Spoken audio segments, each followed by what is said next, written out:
Saudi અરેબિયામાં એક ભયાનક અકસ્માત થયો છે। આ અકસ્માતમાં 9 ભારતીયોના મોત થયા છે। જેહાદ સ્થિત ભારતીય મિશન દ્વારા આ અંગે માહિતી આપવામાં આવી હતી, જેમાં જણાવવામાં આવ્યું છે કે આ અકસ્માત પશ્ચિમ સાઉદી અરેબિયાના ઝિઝાર નજીક થયો હતો। તો મિશને કહ્યું કે તે અકસ્માતમાં માર્યા ગયેલા લોકોના પરિવારોના સંપર્કમાં છે। ભારતીય મિશન સાઉદી અધિકારીઓના સંપર્કમાં પણ છે, જ્યાંથી તેમને સંપૂર્ણ સમર્થન મળી રહ્યું છે। ત્યારે વિદેશ મંત્રી એસ જયશંકરે પણ આ અકસ્માત પર દુઃખ વ્યક્ત કર્યું છે। તેમણે કહ્યું કે જેદાહમાં અમારા કોન્સ્યુલ જનરલ સાથે વાત કરી, જેઓ સંબંધિત પરિવારોના સંપર્કમાં છે, આ દુઃખદ પરિસ્થિતિમાંથી સંપૂર્ણ સહયોગ આપી રહ્યા છે। ત્યારે ભારતીય કોન્સ્યુલેટે એક ભૂતપૂર્વ પોસ્ટમાં જણાવ્યું હતું કે તેઓ જેહાદમાં ભારતના કોન્સ્યુલેટ જનરલ સંપૂર્ણ સહાય પૂરી પાડી રહ્યા છે અને અસરગ્રસ્ત પરિવારોના સંપર્કમાં છે। તેમને આ ઘટનામાં ઈજાગ્રસ્તોના ઝડપી સ્વસ્થ થવાની પણ કામના કરી હતી। Bureau report CN24 news.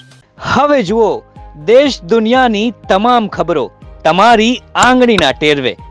ઉઠાવો મોબાઈલ અને Google Play Store પરથી ડાઉનલોડ કરો અમારી CN24 ન્યૂઝ મોબાઈલ એપ।